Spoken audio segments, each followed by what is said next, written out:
Welcome to the Vaishnav Pushti Marg Satsang.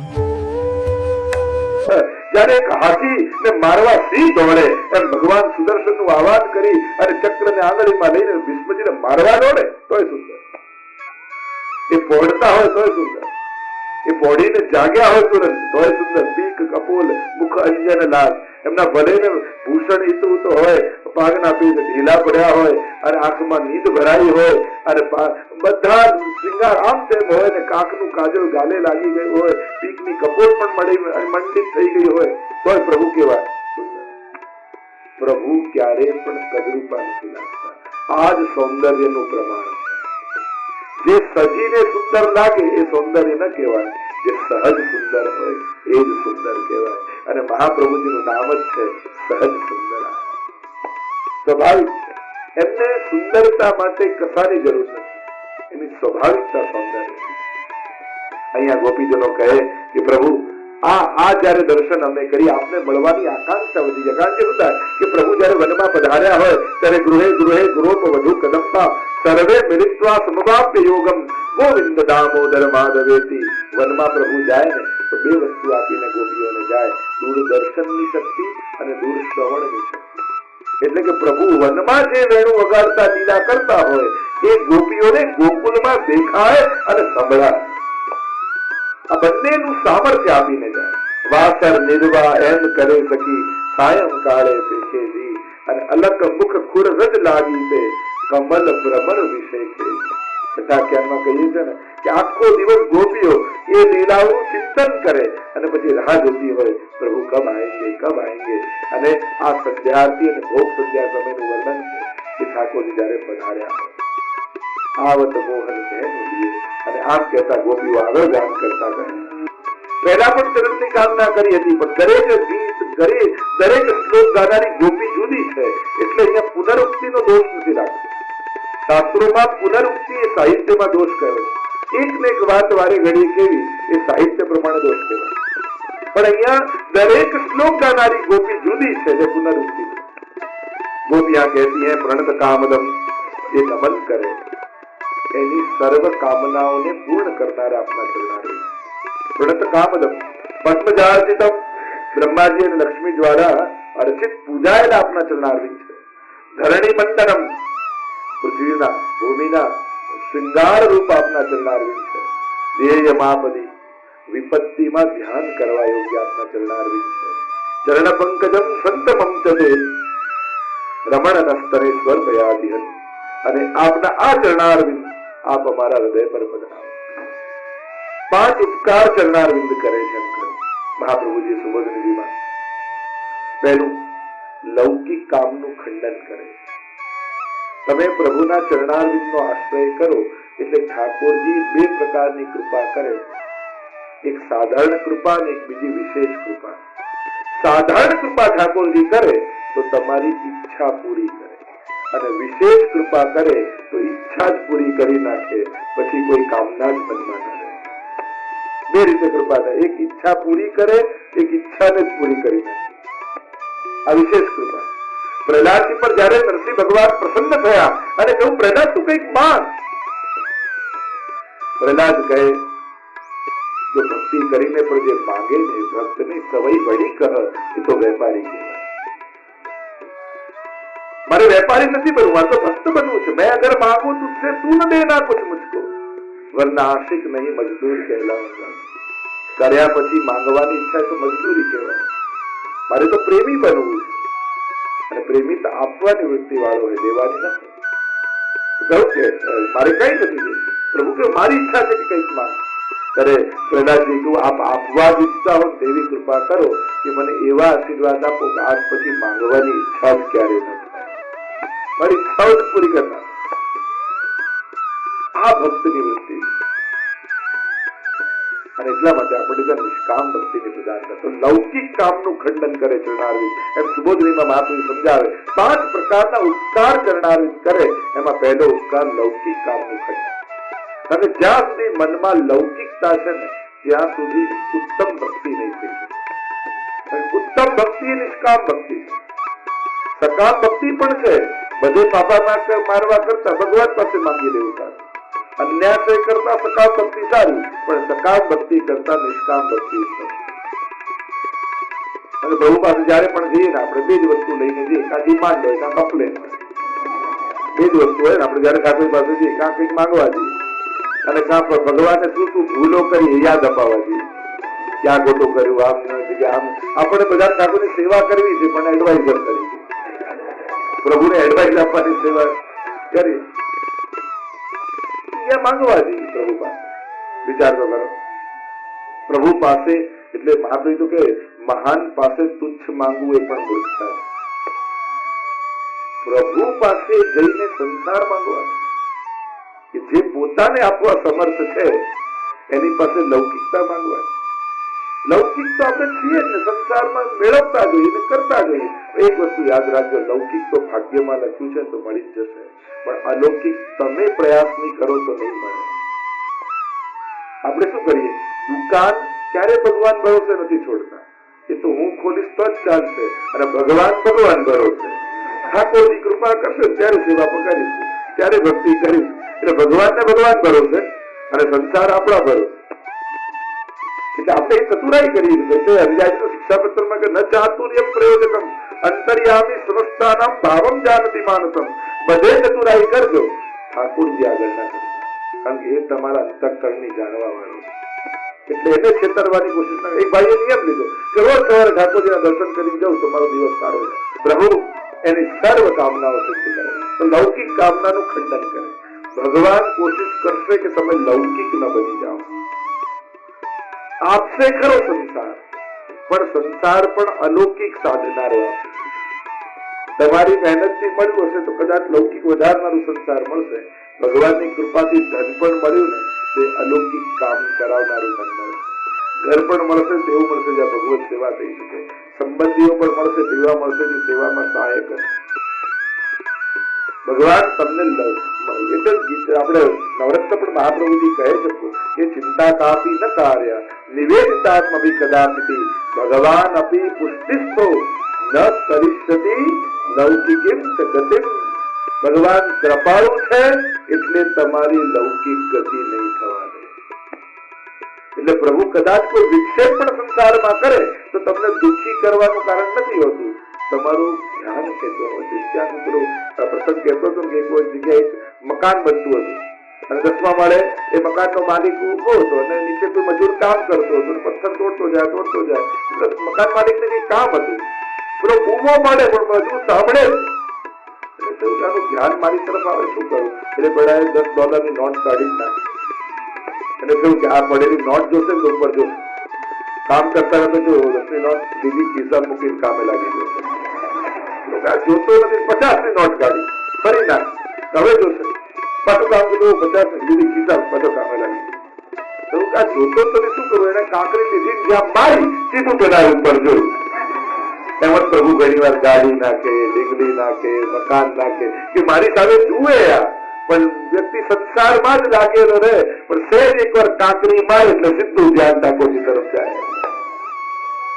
આ મનુષ્યનો સ્વભાવ છે. કારણ કે પ્રભુ તમારી લૌકિક ગતિ થવા દેવાના નથી.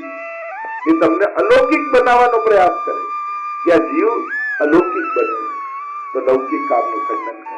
બીજો ઉપકાર કયો? ઐશ્વર્યનું દાન કરે. ત્રીજો ઉપકાર કયો? શરણમાં આવેલાની સર્વ ઈચ્છાઓ પૂરી કરે.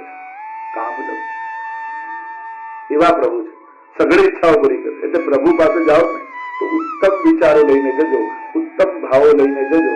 તમારી મહેનતથી મળી શકે એવું ન લેતા, પણ એની કૃપાથી જે અલૌકિકતા મળે એ મનમાં રાખીને જજો. આ કથામાં પણ ભાગવતજીમાં બેઠા હોય તો બહુ સાવધાની રાખી. કહેવાય કે ભાગવતજી જ્યાં ચાલતી હોય ત્યાં બધા દેવતાઓ આવી જાય અને તથાસ્તુ તથાસ્તુ તથાસ્તુ બોલ્યા કરે. અને એમાં જો કઈ ખોટું વિચારી લીધું તો તથાસ્તુ થઈ જશે ને તો બધું પતી ગયું. જ્યાં ઠાકોરજી બિરાજતા તો દેવતાઓ બસ આખો દિવસ તથાસ્તુ તથાસ્તુ બોલ્યા કરે. એટલે મંદિરમાં જઈ, સત્સંગમાં જઈ ક્યારેય ખોટો વિચાર નહીં કરે. ઉત્તમ ભાવ લઈને પ્રભુ સન્મુખનો એ સઘળી ઈચ્છાઓ પૂરી કરવા વાળા છે. પણ જેમાં તમારું હિત હશે ને એ જ ઈચ્છાઓ પૂરી. તો ભગવાનની બહુ મોટી કૃપા છે કે આપણી બધી ઈચ્છાઓ પૂરી નથી કરતા. નહીં તો માણસને દુશ્મનની જરૂર જ ન પડે, પોતે જ પોતાનું જીવન નર્ક બનાવી દે. જો ભગવાન એવા આશીર્વાદ આપી જા આથી તું જે ધારે તારું પૂરું થાય, પછી કોઈ દુશ્મનની જરૂર કરી આપણે જ આપણું જીવન નરક કરી દીધું. આ તો પ્રભુની બહુ મોટી કૃપા છે કે એના હાથમાં એને રાખી. જો રિમોટ આપણા હાથમાં આવી જાય તો પતી જ ગયું. તો સર્વ ઈચ્છાઓને પૂરા કરવા વાળા પ્રભુ ચોથું ઉપકાર કરું શોભા આપે, અને પાંચમું ઉપકાર કરું ધ્યેય માપદી દુઃખ દૂર કરવા વાળા, દુઃખ વિપત્તિમાં ધ્યાન કરવા યોગ્ય પ્રભુ ભક્તના દુઃખોને દૂર કરે. જીવનમાં ક્યારે પણ વિપત્તિ આવે સંસારી લોકોના ભરોસે ન રહેતા ભગવાનના ભરોસે રહે. સેવાનો ઓરડો બંધ કરી ઠાકોર આગળ બેસી જાય. પ્રભુ બધું જ જોઈ શકે છે, ભક્તની આંખમાં આંસુ નથી જોઈ શકતા. જીવનમાં દુઃખ આવશે, ના નથી, કોઈ કહી ન શકે મારે તમે નહીં ઈચ્છો ને કે મારે સુખી થવું જ નથી તો સુખ આવશે, અને તમે ઈચ્છો કે મારે દુઃખી થવું જ નથી તો દુઃખ આવશે. સહજ તો લહેરો જોઈ. એક વ્યક્તિ ઉભો ઉભો રાહ જોતો હતો કે દરિયા કિનારે અડધો કલાક સુધી એના મિત્ર રાહ જો ના બધા રાહ જોતું કે દરિયાના મોજા બંધ થાય પછી નાવા જોયું. આવું થાય કે એમ કોઈ રાહ બેઠો કે આ બધું ગોઠવાઈ જાય પછી સેવા પધરાવું ક્યારે થાય. સુખ દુઃખની લહેરો તો ચાલતી જ રહે. નાવા આયા હોય તો માહી પડ્યા તે માં સુખ માણે, દેખ નારા દાઢે જોને તો કૂદકો મારી જ દેવાનો હોય. ઘણા લોકો કીધું આ બહુ મોડા મળ્યા, ખોટો વાત. તીરે ઉભા જુએ તમાશો, તે કોડી ન પામે જોને, માહી પડ્યા તે માં સુખ માણે, દેખ નારા દાઢે. એ તો જે કિનારે ઉભા હોય એને ખબર ન પડે કે નાવાનું. મોટા ભાગની આપણી ખાલી વાત છે મોઢે કરી જાઓ સ્તોત્ર પાઠ ને ગીતા ભાગવત એ કેવા હોય ભૂગોળના શિક્ષક જેવા. ભૂગોળના શિક્ષકને ખબર હોય કે નદી ક્યાંથી નીકળે, ક્યાં જાય, કેટલી ઊંડી, કેટલી લાંબી, પણ નદીમાં નાહવાનો આનંદ કેવો હોય એને ખબર ના હોય. એમ જ આ કેવળ મોઢી કરી લો તો ભૂગોળના શિક્ષક જેવા થયા, પણ ક્યારેક કૂદીને નાહવામાં તો આનો આનંદ શું છે ખબર પડે. તો હવે ખાલી જાણવું નથી, આપણે તો માણવાનું માનવું. શરૂ કરો તો એનો આનંદ ખબર પડશે કે આ ભક્તિમાં આનંદ શું હોય, કોને આનંદ કહેવાય એ ત્યારે ખબર પડે. તો પ્રભુ ધ્યેય માપદી વિપત્તિમાં ધ્યાન કરવા યોગ્ય. તો સુખાવસાને ઇદમેવ સારમ. સુખનાંતમાં પાંડવો યાદ કર્યા પ્રભુને, કુંતાજીએ સ્તુતિ કરી. દુઃખના અંતમાં ઉત્તરા યાદ કર્યા. જયારે બ્રહ્માસ્ત્ર છોડ્યું, અશ્વત્થામા એના ગર્ભને બાળવા લાગ્યું, ત્યારે ભગવાનના શરણે ગઈ. પાહી પાહી મહાયોગી દેવ દેવ જગતપતે, નાન્યમ તદ ભયમ પશ્ય યજ્ઞ મૃત્યુ પરસ્પરમ. મારી રક્ષા કરો. અને એટલા માટે સુખ આવે તોય પ્રભુ, સુખમાં પ્રભુને ભૂલી નહીં જવાય, સુખમાં યાદ રાખવા થાય. જેની કૃપાથી સુખ આવ્યું હોય એને કેમ ભૂલી શકાય? એટલે યાદ કરો, હંમેશા યાદ કરો. સારા દિવસો ચાલતા હોય તો ઉપકાર માનો પ્રભુ આપે ઘણી કૃપા કરીને સારા દિવસો મને આપ્યા. પહેલા મને એમ થતું આમ કરીશ આમ કરીશ, આજે આપે દિવસો આપ્યા છે અને હું કરી શકું એવું સામર્થ્ય મને આપ્યું. સુખના સમય હંમેશા યાદ રાખજો. દુઃખના સમયે પ્રભુનો આશ્રય લઈએ. અને જયારે પણ દુર્ભાગ્ય ચાલતું, જ્યોતિષશાસ્ત્રનું પણ થોડું અધ્યયન છે એટલે કહી શકું કે જયારે ખરાબ સમય ચાલતો હોય ત્યારે કોઈ મહાપુરુષના આશ્રયમાં જતા રહે. કારણ એ આશ્રય આપણને તારી દે. કારણ કે આશ્રય હોય ને પછી આપણું ભાગ્ય કામ નથી કરતું.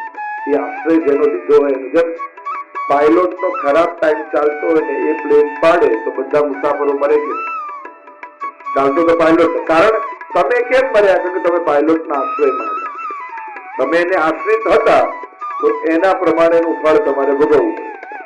જાકુ જાકુ આશ્રય તાકુ તાકી લાય. જેનો જેને આશ્રય હોય એનો પ્રભાવ એને આવે.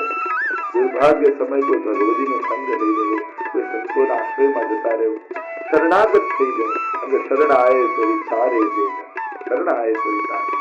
શરણાગતને તારવાનો સંકલ્પ પ્રભુએ કર્યો. તો દુઃખના અંતમાં પ્રભુ જ સ્મરણ કરવા યોગ્ય છે. અને એટલે કુંતાજી તો દુઃખ માંગે છે કે દુઃખ આપો જેથી આપ યાદ આવતા રહો અને સુખમાં ભૂલી જઈએ.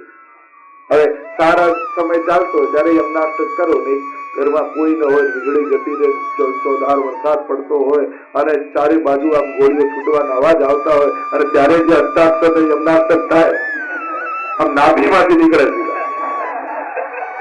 દુઃખના સમયે વધારે મન સિરિયસ થઈ જાય માણસ. કારણ કે જયારે કોઈનો આશ્રય ખબર પડે કે આ બધા જ કોઈ બચાવી શકે એમ નથી પરમાત્મા સિવાય.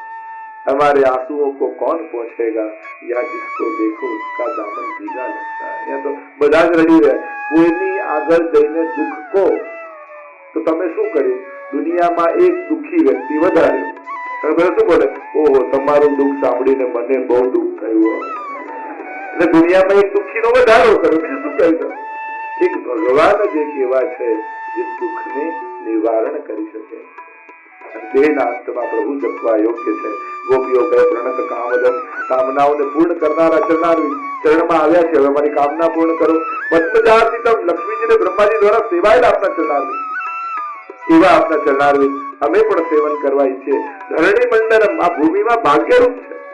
જો અક્રૂરજી પણ પ્રભુને લેવા માટે આવ્યા ને ત્યારે વ્રજમાં પ્રવેશ્યા અને પ્રભુના ચરણારવિંદની છાપ દેખાઈ, અને છાપ દેખાઈ અક્રૂરજી રથ પરથી નીચે ઉતરીને આળોટવા લાગ્યા, અને એ રજમાં આળોટ્યા એટલે હવે વ્રજમાં જવાનો એમનો અધિકાર સિદ્ધ થયો। વ્રજ રજ દ્વારા જ અધિકાર સિદ્ધ થાય। પ્રભુના ચરણારવિંદ એ ભૂમિના ભાગ્યની, ભૂમિ પોતાના ભાગ્યની સરાહના કરે જ્યાં ઠાકોરના ચરણારવિંદ બન્યા છે। જ્યાં ધરાનું ન હોય એ અધરામૃતની આકાંક્ષા ગોપીજનો કરે। જે અધરામૃત કેવું છે? સુરત વર્ગ પ્રેમને વધારનાર।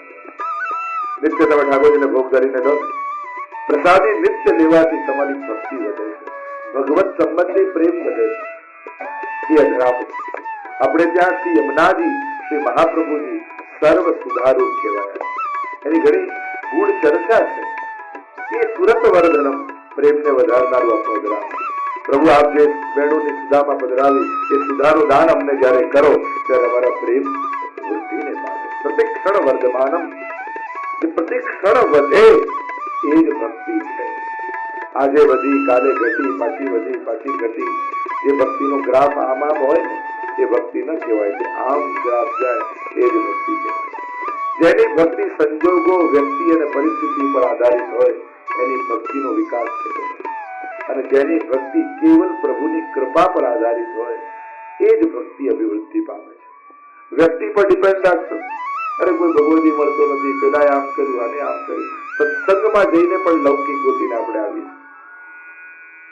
અને કોઈ એવો વિચાર કરે કે ના કોઈ પુસ્તકમાં લખ્યો છે એવો કોઈ મને ભગવતી મળે તો જ સત્સંગ કરું, તો સત્સંગ વગરના જ કાયમ રહી જશે। કોઈ એ વિચાર કરે કે એક ડાળ પર કેળું, પપૈયું, સફરજન, ચીકુ બધું ઉગે તો પોસિબલ છે? એક ડાળ પર ન ઉગે પણ એક થેલીમાં તો ભેગું કરી શકાય। આપણી બુદ્ધિને, આપણા હૃદયને એવી થેલી બનાવો જ્યાં જ્યાંથી સદગુણ મળે ભેગા કરતા જાઓ। સત્સંગ એટલે સત્સંગ, એની ભીતર જે ગુણ હોય એનો સંગ કરીને આવી જાય, એની સાથે ભગવાનની જ વાત કરો એટલે સત્સંગ જ થયો। લૌકિક વાત કરે તો જય શ્રી કૃષ્ણ કરે નીકળી ગયો। સત્સંગ તમારે સત્સંગ કરવો છે કે નહીં, એ તમારા મનમાં જો દ્રઢ હશે સત્સંગનો આગ્રહ તો તમને કોઈ દુસ્સંગ લગાડી નહીં શકે। તમારી વ્યક્તિ સાથે ભગવાનની જ વાત કાઢવી, બીજી વાત નહીં કરવી તો કઈ વાંધો નથી। આપણે બીજું કાઢીએ છીએ ત્યારે બધું લૌકિક નીકળે। એટલે એક વાત તો નક્કી જ રાખવી, સત્સંગમાં હોય ત્યારે લૌકિક બુદ્ધિ રહી શકે। પ્રેમ વધારે તો વ્યક્તિ ઉપર આધારિત નહીં રાખવો, પરિસ્થિતિ ઉપર આધારિત નહીં રાખવો। આમ ગોઠવાય, પેલું ગોઠવાય, આવું થઈ જાય, પેલું થઈ જાય તો હું કરું, જો પરિસ્થિતિ ઉપર રાખશો તો અનુકૂળ પરિસ્થિતિઓ નહીં આવી, તમે વંચિત રહી જશો। કરશો તો પરિસ્થિતિઓ અનુકૂળ જરૂર થઈ જશે। અહીંયા ગોપીઓ કહે કે આપનું અધરામૃત સુરત વર્ધનમ શોક નાશનમ, સમસ્ત શોકોનો નાશ કરનાર। કારણ કે દુઃખ આવે એટલે શોક આવે, અને શોક આપણા જીવનમાં ઈચ્છાઓ પૂરી ન થવાથી પેદા થાય। ઘણી ઘણી વસ્તુઓમાં શોક આવે। અહંકારી વ્યક્તિના જીવનમાં શોક બન્યો રહે, અતિ લાલચુ વ્યક્તિના જીવનમાં શોક બન્યો રહે। અનેક અનેક એવા લક્ષણ કોના જીવનમાં શોક આવે? શોક ક્યારે પ્રગટ થાય? જો અર્જુનના જીવનમાં શોક કેમ આવ્યો? આટલા લક્ષણો ઘણા બધા ગીતાજીની જયારે ક્યારેક ભવિષ્યમાં ચર્ચા કાઢીશું ત્યારે ચર્ચા કરીશું। એક સ્વકર્તવ્યોના ભાગવાથી જીવનમાં શોક આવે, તમારી જવાબદારીઓથી જયારે ભાગવાની કોશિશ કરો ત્યારે શોક આવે। જરૂર કરતા વધારે પડતું વિચાર